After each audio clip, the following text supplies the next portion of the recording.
Bismillahirrahmanirrahim. Assalamualaikum warahmatullahi wabarakatuh. Salam berbahagia untuk kita semua dan salam sehat. Semoga kita senantiasa diberikan kesehatan oleh Allah Subhanahu wa taala dan juga kita diakui oleh Nabi Muhammad SAW sebagai umatnya di akhirat kelak nanti.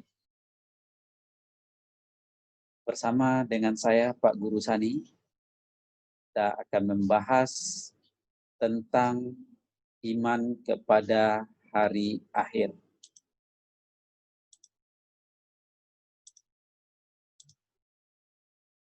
Dalam pembahasan ini,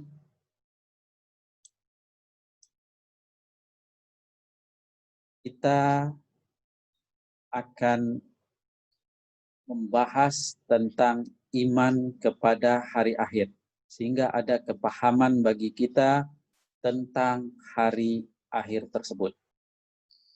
Yang mana beriman kepada hari akhir ini merupakan kurikulum nasional dalam mata pelajaran pendidikan agama Islam yang diperuntukkan untuk kelas 9 semester ganjil yang berada di sekolah menengah pertama. Nah, adapun tujuan pembelajaran kita sesuai dengan tayangan ini, diharapkan nanti kita mampu mengerjakan ibadah mahdo dan ghairu mahdo dengan istiqomah. Yang kedua, kita mawas diri dalam kehidupan sehari-hari dengan menjaga ucapan, perbuatan, dan sikap yang dilarang Allah Subhanahu wa taala. Yang ketiga, menjelaskan pengertian iman kepada hari akhir, menyebutkan dalil tentang hari akhir, menjelaskan tanda-tanda hari akhir, menceritakan proses kejadian hari akhir, dan menjelaskan hikmah atau fungsi beriman kepada hari akhir dengan benar. Selanjutnya, menuliskan dengan tulisan indah Quran Surat Al-Hajj ayat 7 dan membacanya dengan tartil. Nah, tentunya di dalam pembahasan ini nanti kita akan membatasi pembahasan ini dengan menjelaskan pengertian iman kepada hari akhir, menyebutkan dalil tentang hari akhir, dan juga kita tambah dengan nama lain hari akhir serta macam-macam hari akhir. Dan tentang menceritakan proses tanda-tanda hari akhir dan juga hikmah serta fungsi hari akhir itu akan kita bahas pada video berikutnya. Selanjutnya, sebelum kita lanjutkan pembahasannya, mari kita menyerahkan diri kepada Yang Maha Kuasa. Semoga apa yang kita lakukan mendapatkan pahala di sisinya dan merupakan amal baik untuk kita. Mari kita awali dengan tadarus dan melapaskan basmalah. Bismillahirrahmanirrahim. Di sini kita akan membaca surat Al-Hajj ayat 7. Mari kita sama-sama dalam hati ataupun dengan suara yang keras kita baca surat Al-Hajj ayat 7 ini. A'udzu billahi minasy syaithanir rajim. Bismillahirrahmanirrahim. Wa anna as-sa'ata atiyatul la raiba fiha wa anna Allaha yab'atsu man fil qubur. Shadaqallahul azim. Baik, setelah kita membaca ayat ini, mari kita teruskan dengan mengamati tayangan berikut ini yang merupakan gambaran tentang hari akhir. Yang mana tayangan ini diambil dari YouTube. Selamat menyaksikan.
Nah, dari tayangan itu kita dapat gambaran tentang alam semesta ini pada suatu saat yang mana alam semesta ini akan berakhir.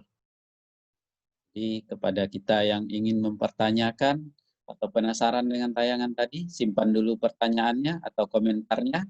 Kita lanjutkan dengan pembahasan materi tentang iman kepada hari akhir. Yang pertama adalah pengertian iman kepada hari akhir. Kehidupan manusia di dunia pasti akan berakhir. Akhir kehidupan manusia itulah yang disebut dengan hari akhir atau hari kiamat. Beriman kepada hari akhir merupakan rukun iman yang kelima. Kita harus percaya bahwa hari akhir pasti akan datang. Dengan demikian, beriman kepada hari akhir adalah meyakini dengan sepenuh hati bahwa dunia ini akan hancur, akan binasa, dan berganti dengan kehidupan akhirat yang kekal dan abadi sebagai tempat pembalasan amal perbuatan manusia di dunia. Kemudian, tugas kita adalah mempersiapkan bekal yang sebanyak-banyaknya untuk kebahagiaan hidup di akhirat tersebut. Allah Maha Kuasa, Dialah yang menciptakan jagat raya ini dan Dia pula yang akan menghancurkannya. Dan tugas kita sebagai orang yang beriman tentunya meyakini akan kejadian tersebut, yang mana orang mukmin mestilah beriman kepada hari akhir. Kalau tidak beriman, maka imannya rusak. Kemudian, di dalam ensiklopedia Islam, di sana disebutkan ada 31 nama dari hari akhir yang dikutip dari Al-Quran. Yang pertama disebut dengan Yaumul Qiyamah, artinya hari kiamat. Kemudian ada Yaumuddin, hari pembalasan. Disebut dengan hari pembalasan karena pada hari itu semua perbuatan manusia akan dibalas oleh Allah. Jikalau baik yang dibuatnya, maka akan dibalas dengan kebaikan. Dan bila kejahatan yang dilakukannya selama hidup di dunia, maka akan dibalas dengan kejahatan pula. Atau akan dibalas dengan penyiksaan Allah Subhanahu wa Ta'ala. Kemudian yang ketiga, nama dari hari akhir itu adalah Yaumul Fath, hari kemenangan. Dinamakan dengan hari kemenangan karena orang-orang yang berbuat baik selama hidup di dunia, mereka akan berada atau dibalas dengan kebaikan pula. Dan pada saat itulah orang-orang yang melakukan kebaikan selama hidup di dunia akan merasa menang tentang apa yang sudah dilakukannya tersebut. Dan yang keempat, Yaumut Tolak, artinya hari perpisahan. Hari perpisahan dimaksudkan adalah berpisahnya kehidupan duniawi yang sekarang ini kita nikmati, berganti dengan alam akhirat. Kemudian yang kelima, Yaumul Jami', hari berhimpun. Pada hari itu, semua manusia, mulai dari Nabi Adam alaihi salam, sehingga manusia yang terakhir hidup akan dikumpulkan oleh Allah di suatu tempat yang disebut dengan padang mahsyar. Kemudian yang keenam disebut dengan Yaumul Khulud, artinya hari kekekalan. Hari kekekalan ini dimaksudkan adalah hari ini tidak ada lagi hari-hari selanjutnya, karena hanya hari tersebut yang ada di alam akhirat. Dan satu hari akhirat diperkirakan 70.000 tahun kehidupan di dunia ini. Kemudian ada Yaumul Khuruj, hari keluar. Dan ada lagi namanya Yaumul Hasir, hari penyesalan. Yang ke-9 Yaumul Fasal, hari pemisahan. Dan yang ke-10 Yaumut Taghabun, artinya hari ditampakkan semua kesalahan. Kita hidup di dunia ini tidak luput dari kesalahan. Akan tetapi kesalahan yang kita lakukan selama hidup di dunia ini bisa jadi ada yang ketahuan, ada juga yang tidak ketahuan. Tapi setelah hari kiamat terjadi, ada satu hari namanya Yaumut Taghabun. Di sana akan ditampakkan semua kesalahan yang pernah kita lakukan. Kemudian kita lanjutkan tentang berita hari akhir itu yang ada di dalam Al-Quran. Yang pertama di dalam surat Al-Hajj. Surah Al-Hajj seperti yang kita baca di awal tadi.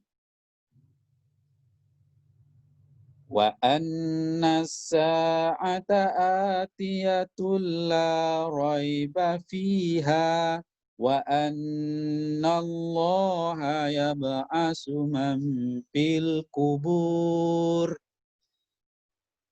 Artinya, dan sesungguhnya hari kiamat itu pastilah datang. Tak ada keraguan padanya, dan bahwasanya Allah membangkitkan semua orang di dalam kubur. Surat Al-Hajj ayat 7. Kemudian ada juga berita yang disampaikan Allah di dalam surat Toha ayat 15. Sesungguhnya hari kiamat itu akan datang. Aku merahasiakan waktunya agar supaya tiap-tiap diri itu dibalas dengan apa yang ia usahakan. Quran surat Toha ayat 15. Nah, dua surat ini sudah memberikan gambaran kepada kita bahwasanya kiamat itu pasti akan datang. Kembali lagi diingatkan, tugas kita seorang mukmin adalah meyakini akan datangnya hari akhir tersebut. Kemudian secara logika bisa kita analisis bahwasanya dunia ini lama-kelamaan pasti akan rusak. Kemudian akan hancur dan binasa. Tidak terkecuali alam semesta ini. Lama-kelamaan pasti juga akan rusak. Hancur dan binasa. Hancur dan binasanya inilah yang kita kenal dengan hari kiamat. Indikator tentang kemungkinan rusaknya alam semesta ini berikut tata suryanya itu banyak sekali. Para ahli menyampaikan, ahli astronomi di antaranya, dia meneliti sudah ada kebocoran di lapisan ozon, kemudian meningkatnya pemanasan global, dan juga ahli-ahli yang lain juga banyak. Ya. Kemudian adanya pergantian musim yang tidak menentu, jatuhnya batu meteor ke bumi, banyaknya gunung Merapi yang menjadi aktif kembali, dan lain sebagainya. Dengan demikian, menurut logika kita, kiamat pasti akan terjadi. Adapun kapan terjadinya, hanya Allah yang tahu, sebagaimana yang ditegaskan dalam Al-Quran, surat Toha, ayat 15 di atas. Selanjutnya, macam-macam hari kiamat. Para ulama mengelompokkan kiamat menjadi dua macam. Yang pertama, kiamat sugro, atau artinya adalah kiamat kecil. Kiamat sugro ini adalah saat sesuatu yang menjadi bagian dari alam semesta ini mengalami kerusakan atau kehancuran. Misalnya, matinya seseorang karena sakit, kecelakaan, kemudian musibah, tsunami, gempa bumi, tanah longsor, peperangan, dan lain sebagainya. Kematian ini hanya dialami sebagian kecil umat manusia yang ada di dunia ini. Itulah yang disebut dengan kiamat sugro. Hal ini sesuai dengan firman Allah di dalam Quran surat Al-Jumu'ah ayat 8.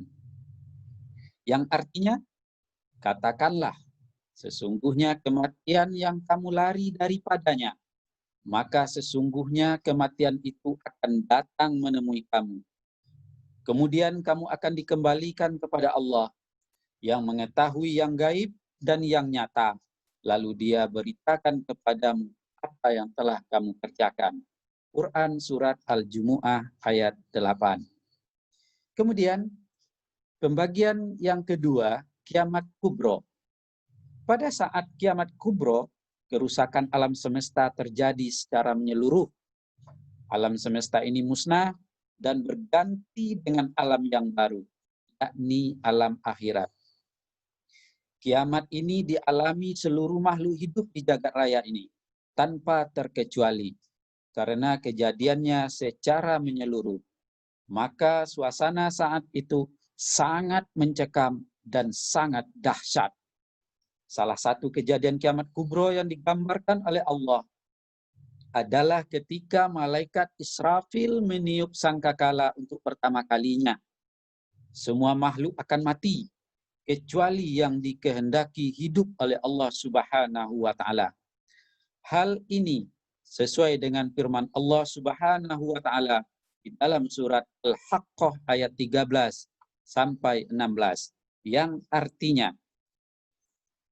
maka apabila sangkakala ditiup sekali tiup, dan diangkatlah bumi dan gunung-gunung, lalu dibenturkan keduanya sekali bentur, maka hari itu terjadilah hari kiamat. Dan terbelahlah langit, karena pada hari itu langit menjadi lemah. Quran surat Al-Haqqah ayat 13 sampai 16. Kemudian Allah juga berfirman dalam surah Al-Qari'ah ayat 3 dan 4, yang artinya, dan tahukah kamu apakah hari kiamat itu? Pada hari itu manusia seperti laron yang berterbangan. Nah, inilah macam-macam hari kiamat. Hari kiamat itu ada dua, kiamat sugro dan kiamat kubro. Sampai di sini dulu pembahasan kita. Ya, pada video berikutnya akan kita lanjutkan dengan tanda-tanda hari kiamat, kemudian proses kehidupan atau proses kejadian hari kiamat, dan juga hikmah atau fungsi beriman kepada hari kiamat. Terima kasih atas segala perhatiannya, dan kurang lebih mohon dimaafkan. Demikian akhir presentasi saya. Semoga bermanfaat untuk kita semua. Semoga apa yang disampaikan barusan adalah awal untuk kita menata keimanan kita kembali apabila kita pada hari ini masih menyaksikan tentang pembalasan amal atau perbuatan yang kita lakukan selama ini. Kemudian kita akan beralih pembahasan selanjutnya, diskusi selanjutnya di Google Classroom. Demikian akhirul kalam. Wassalamualaikum warahmatullahi wabarakatuh.